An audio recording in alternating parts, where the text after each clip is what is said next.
Congressman Dan Crenshaw joins us, and I love the set because he looks like he has these two very imposing pillars behind him, so it works out well. Congressman, always good to see you. Thank you so much for joining us. I'm made of questions for you today. I want to start out, though, with this situation with Ukraine, because I go back and forth. I'm like, it's kind of a wag the dog situation a little bit to me. And then at the same time, you don't want it to turn anything bad. But what is the compelling argument for what American interests are if it does get to a point for NATO to maybe perhaps kind of get involved a bit? What is your take on this? Yeah, you got to start from the onset saying I don't hear any Democrats, I don't hear any Republicans talking about sending American troops in an offensive manner to fight Russians. Okay, we need to be very clear about that, because you see a lot of people, even especially on our side, that I think they need an enemy to fight domestically, and so they make it seem like people are wanting to send anyone to war. That is not going to happen. I don't think there's an American appetite for that. So the question is, what can you do in between war and doing nothing and letting Russia basically invade democrat governments in Eastern Europe and fundamentally uproot the global order that America has led, where freedom-loving people can choose their representative governments. So there's a lot of choices in between. Now, ideally, you want to deter someone from doing something, an action like this. The problem with the Ukraine situation currently is we've lost a lot of our deterrence. So we failed to give them adequate lethal aid in the form of anti-tank missiles, anti-aircraft missiles, these kinds of things. Let's recall the Obama administration never gave the Ukrainians anything. The Trump administration came in, gave lethal aid to Ukraine, was at least effectively able to stop the Russian onslaught and cause what is basically not a ceasefire, but right. Kind of a status quo, if you will. We've failed to get our European partners to commit to some of the economic sanctions that would be required to make them feel the pain that we want them to feel. Biden has green-lighted Nord Stream 2. The Germans have especially green-lighted Nord Stream 2. The Germans especially are a real problem here. No one in Europe will commit to the severe economic sanctions that would actually hurt Putin. So that risk calculation for Putin is one of where he doesn't believe there will be grave consequences if he actually does this. What you're seeing now is talk of sending about 5,000 troops to Eastern Europe. These are just troops that would go into our NATO allies. Again, these are not troops that would go into the Ukraine and actually fight the Russians. But I think we have a 64,000 troop presence in Europe. We're talking to Congressman Dan Crenshaw, you all know, retired Navy SEAL, representing Texas. We have 64,000, I think, troops over in a number of European countries already. And then I think the additional, they're talking about 8,500 something that, and because we played that soundbite from Jen Psaki earlier, where she was very, very structured with her response, not necessarily intimating that it was coming from the United States, but that it would be part through the NATO construct, the NATO system, is what you're saying. Yeah, the troops that they're talking about sending are just going to NATO countries. I'm not sure what the exact number is in Europe. That seems a bit high to me. I do know that we've vastly decreased a lot of our heavy armored divisions, the permanent presence of those armored divisions throughout the years. So there's been years of chipping away at the deterrence that we have. Again, to prevent war, you have to have deterrence. You have to show strength to prevent war.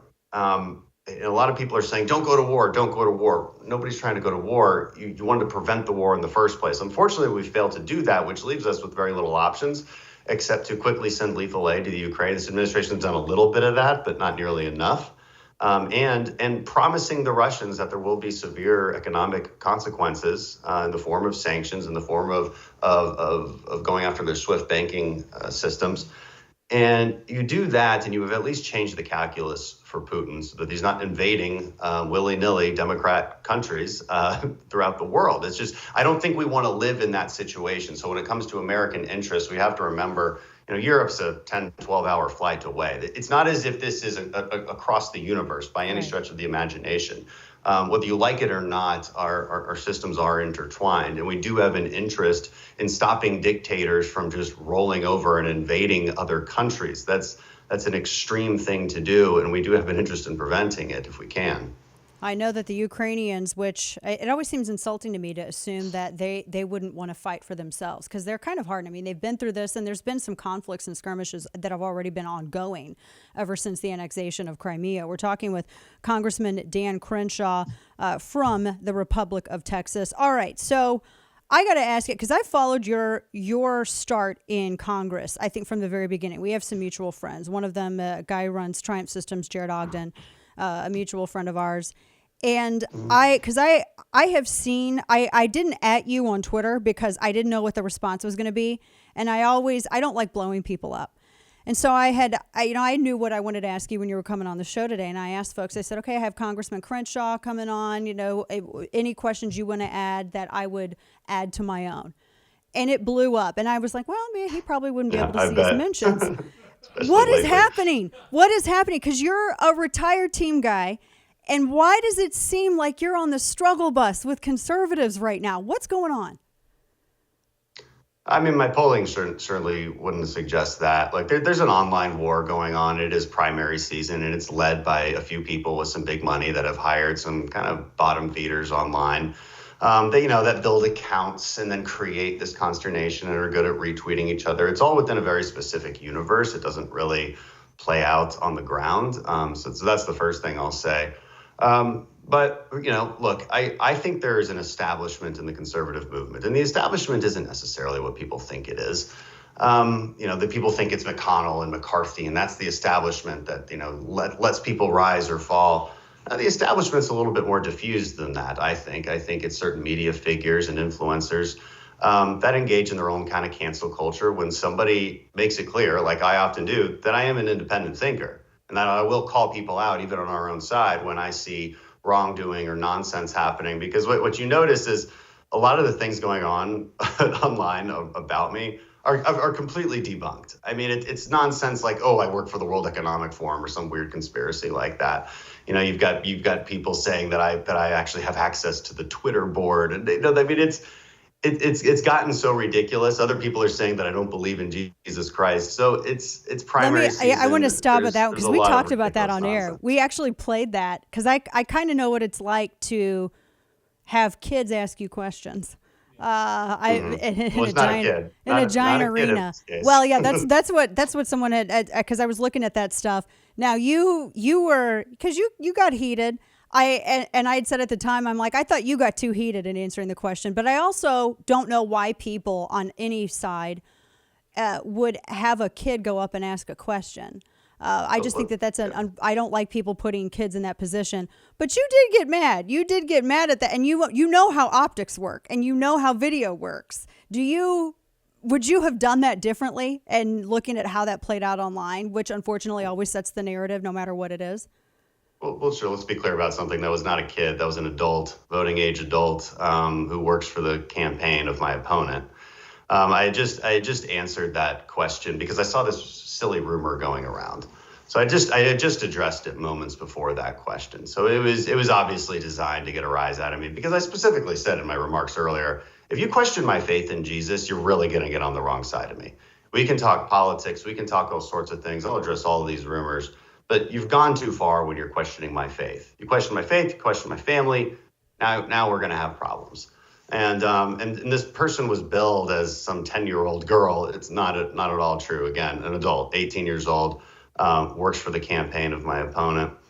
Did I get a little heated? I'm not sure. Do I regret it? Only because it caused this, all of these lies to be spread online, to be perfectly honest. But I'll say to anybody, you question my faith in Jesus Christ, you question my faith in general, and you've just gone too far. You've just gone too far with me, and I think any reaction I give you is probably justified. And then, I do think that sometimes the issues get obscured with some things like that. Like you were talking about some of the things that have been said about you online, like for the insider stock trading. This came up a lot. I ask you, I don't know the entire story of this. I know what I know and I know what I don't. And I don't like to, I bring people on air. I don't do gotcha stuff. I bring people on air and I ask them, okay, so what's this about? So what are the accusations about insider stock trading? And tell us about that story. So this is another really silly one because there's nobody's presenting any evidence that I have any inside information on stocks. I did well in that year, but you know what well is for me doing well? It's about $20,000. So it's not like we're talking millions of dollars here. We're not talking like most members of Congress, which look, they got to Congress pretty rich. They're trading hundreds of thousands of dollars worth of stocks. With me, I'm a guy in his 30s that trades stocks online on an app, just like most guys in their 30s.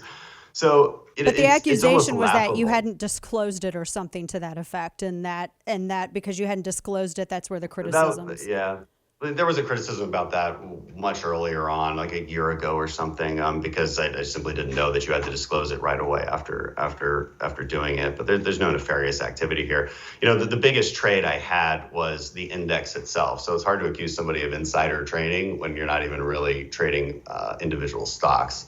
Again, like just because somebody does well doesn't mean there's something nefarious going on. But the internet likes to be the internet and spread whatever rumors they want. Which is why I like to bring people on and say, okay, tell me this. Tell me, especially when it's somebody that I've watched start and it's in the state I live and, watch start their political career and continue on. We're talking to Congressman Dan Crenshaw. So I was reading the story about the Immunization Infrastructure Modernization Act. Oh my gosh. People in Congress have got to start shortening these bill names. The Immunization Infrastructure Modernization Act. And you were one of the 80 House Republicans who, this is how the story reads, 80 House Republicans who joined Democrats in voting for this. Now, I was reading because it creates it's funds for a state level vaccine database. Your response, and correct me if I'm wrong in my read on this, was that we have databases currently. This was about making a database that exists secure against federal government tracking. And that was a partial quote from you. Talk to me about this. Sure. So the rumor about this one, again, like I appreciate you doing this because honestly, we have to debunk so many rumors that I think just bored people online have started to create. And some people who frankly thrive in dishonesty because they know it gets clicks. That's the genesis of a lot of this stuff. My name is recognizable. You will get clicks if you accuse me of something.